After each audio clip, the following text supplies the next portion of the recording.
Research methods course at LTU has allowed me to further identify different types of design. After further research on a section and along with the readings, design process can be taken from its site to a building section and further into the design process of programming. Research methods course has provided an extensive theoretical way of thinking and approaching design, which will be a useful tool in furthering my architecture degree. Assignment 1, discourses. The building section served as my topic for my case study. First, I selected a firm, which is LTL Architects.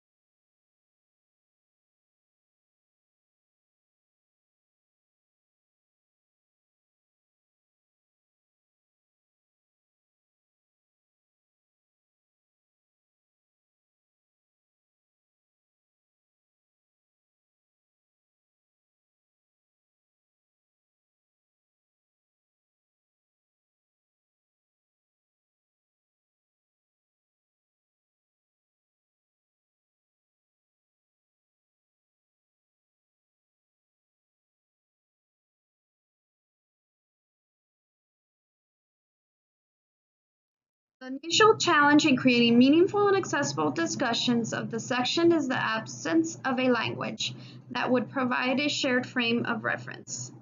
To address this void, LTL have devised a category system based on 7 distinct section types. Extrusion, the direct extrusion of a plan to a height sufficient for the extended use. Stack, the layering of floors directly on top of one another, an extruded section repeated with or without variations. Shear, the deformation of one or more of the primary horizontal faces of a building to sculpt space. Shape, the use of a rift or cut along either horizontal or vertical axis of a building to generate sectional difference. Hole, the deployment of any number scale penetrations through a slab, exchanging lost floor areas for benefits in section.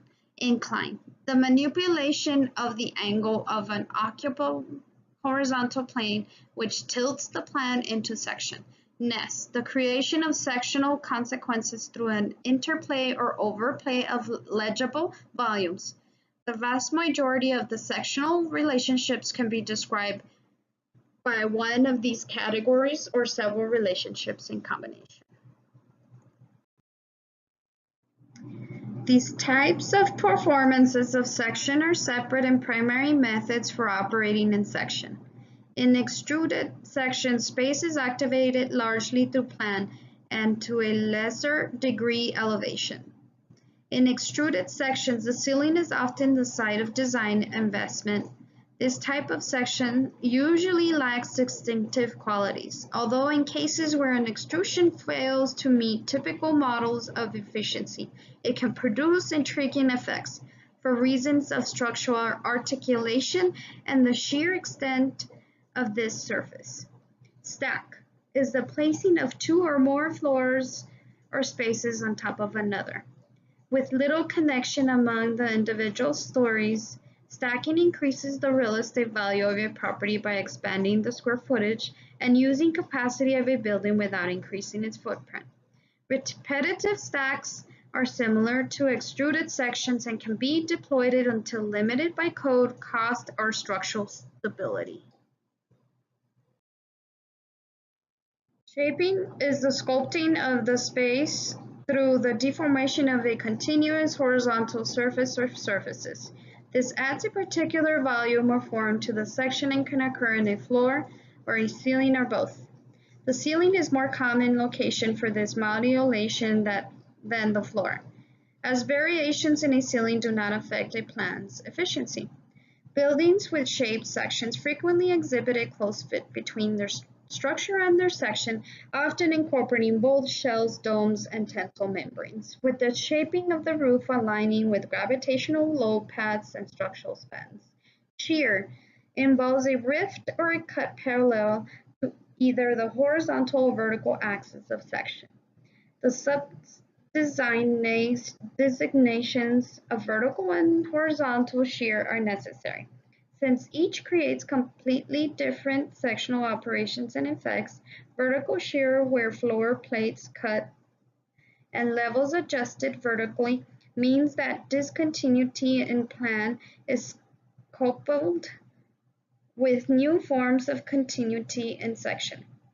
Vertical shear is particularly effective at inducing optical, thermal, and acoustic connections within an extruded or stacked section without significantly compromising the technical efficiencies of repetition. A programmatic and frequently used sectional device, the hole is a cut penetration through a slab that exchanges lost floor areas for benefits in section. Holes are spatial commodities that can be tactically deployed for vertical effects. They range in scale and quantity from a single small opening between two floors to multiple large arteria that organize whole buildings. Small holes accommodate infrastructural runs such as risers, ducts, and chase spaces. They are typically not large enough to impact the structural integrity of the floor. Large holes are more substantial voids in a multi-story building, creating spatial continuity among the floors.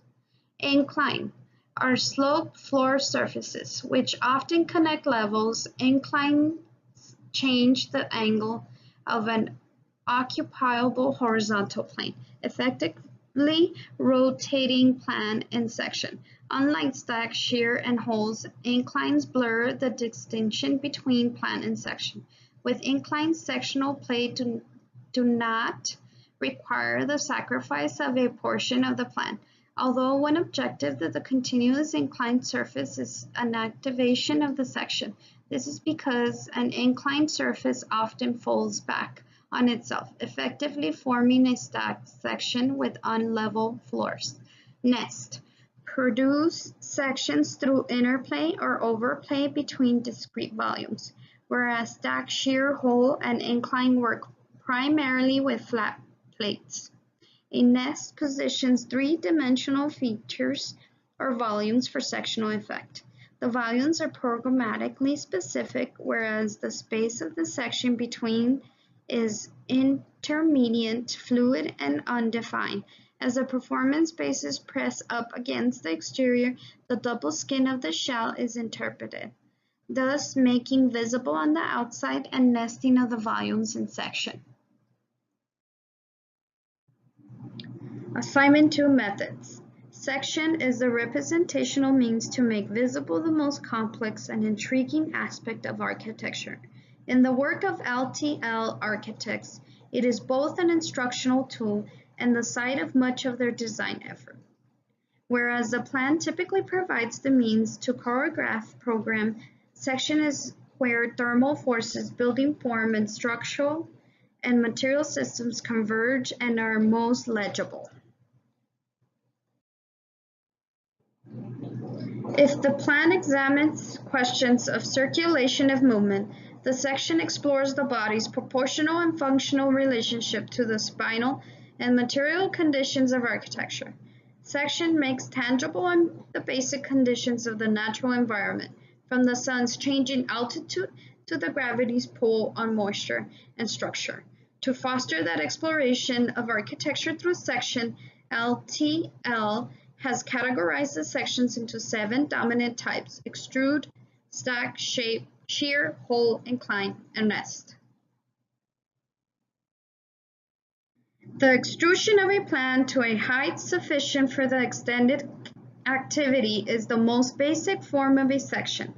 An extruded section has little to no variation in the vertical axis, and the vast majority of buildings are based on a maximally efficient ratio of square footage to the building volume. Although it is a section type, an extruded section that is capable of being deployed, it fulfills the basic purpose of section, which is to increase the real estate value of the land through repetition. For floor plates, a stacked section by itself rarely contains interior vertical effects.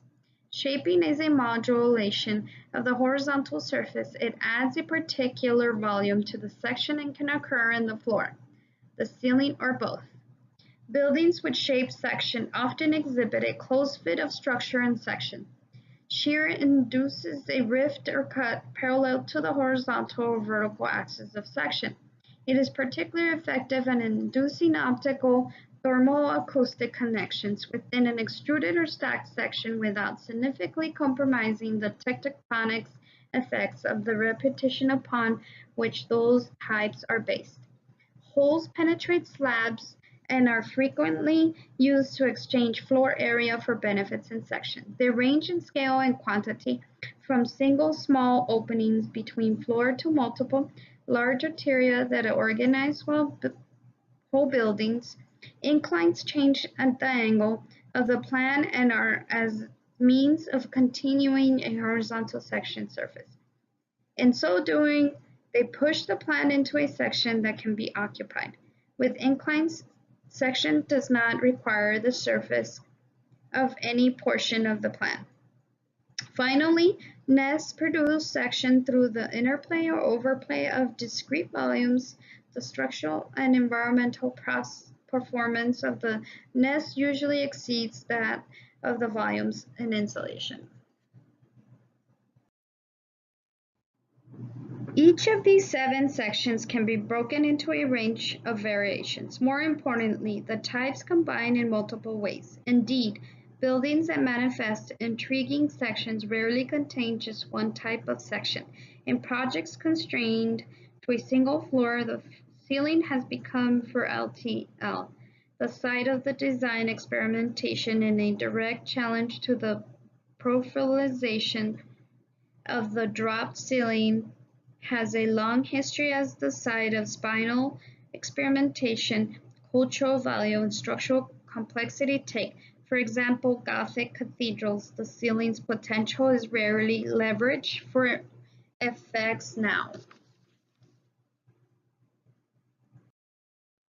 In almost every one of LTL's interior projects, they have exploited a reflected ceiling plan to induce section effects within the space. Unlike floor plans, which are predetermined by circulation patterns and code requirements, the ceiling is often available for sculpture transformation, reinforcing and extending the acoustic, lighting, spinal, and material qualities of a given project. In order to engage these complex limits and constraints through research and design, we recast architectural practice as a form of restricted play. Play is not a frivolous act of secondary importance, but a way of creatively working that calls for rigor while insisting upon perpetual critique and inquiry. Play is active manifestation of curiosity operating from a position embedded within the world.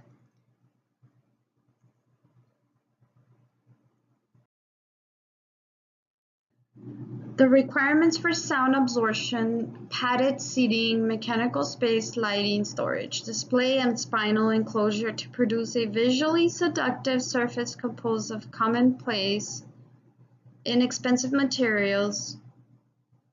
For an architecture of multi-vaulting performance, they create projects that play on the pleasures of paradox, offering alternatives that don't make simple sacrifices in favor of easy solutions. In architecture, this means bringing to the foreground these moments of contestation, which in turn enables a project to be self-critical of the conditions that frame it while remaining engaged in the process, this avoiding for the deliberating aspects of irony. Provide us an example of a project completed by LTL. Great Egyptian Museum, Giza, Egypt design competition was in 2002, 925 square feet. LTL's design for the museum is predicted on the spinal extension between ground and sky. Both solid and hollow occupiable polylines straight the site, while a canopy of solar glass collects and filters sunlight, and the dynamic interplay between these features creates a new museum landscape. The canopy of glass embedded with photovoltaics provides enclosure, filtered light, and a source of energy for this museum in the desert.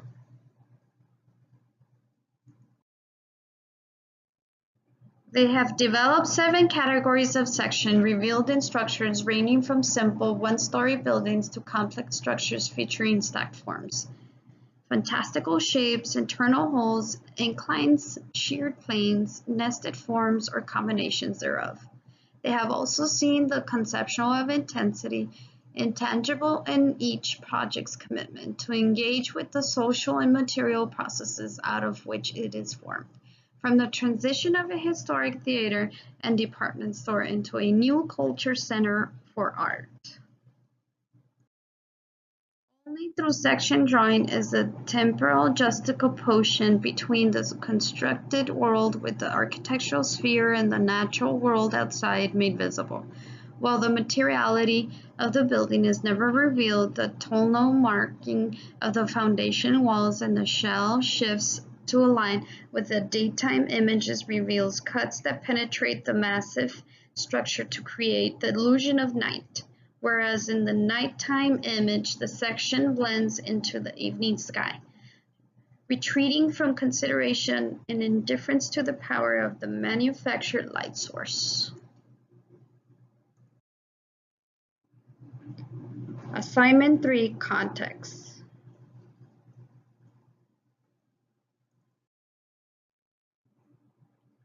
LTL was selected for the Ordaz 100 project, in which 100 architects from around the world were asked to design 100 villas in 100 days for a new development in Ordaz, Inner Mongolia.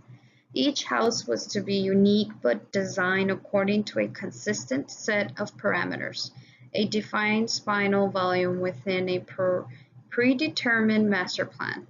This ambitious experiment incorporated a series of contradictory constraints: the cultural aspects of the project versus the limitations of local material and construction methods, the striking climate of the Gobi Desert in contrast with the global framework of the Commission, and the desire for individual architectural explorations to coexist in close proximity.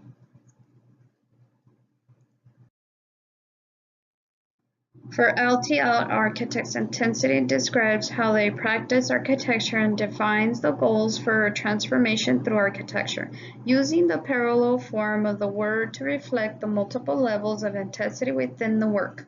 In the design process, they seek a focused form of the practice of architecture where their office engages with relentless curiosity, the programmatics of a given project, pursuing design innovation intensively through a nonlinear yet logical sequence of speculations and probes.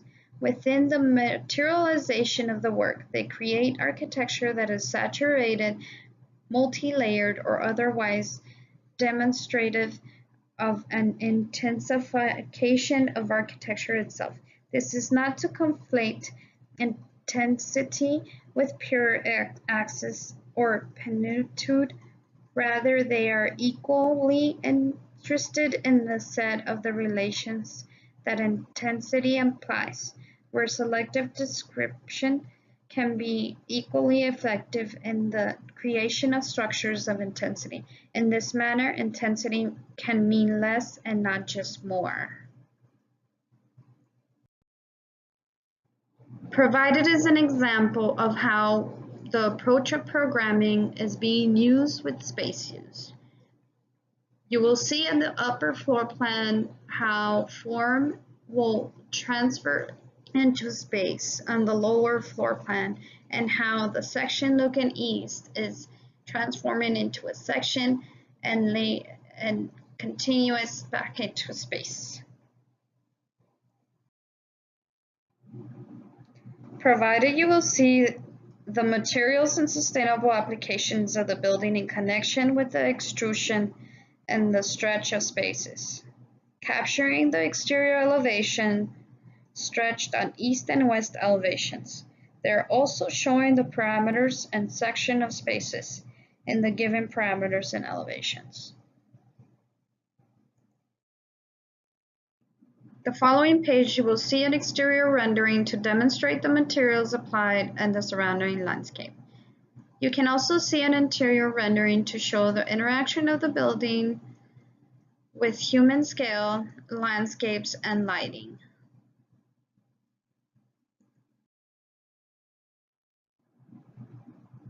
The exterior image provides a sense of scale and the interaction and combination of materials applied. The utilization of ceiling in this drawing or rendering is demonstrated in the interior rendering to provide a sense of openness and natural lighting.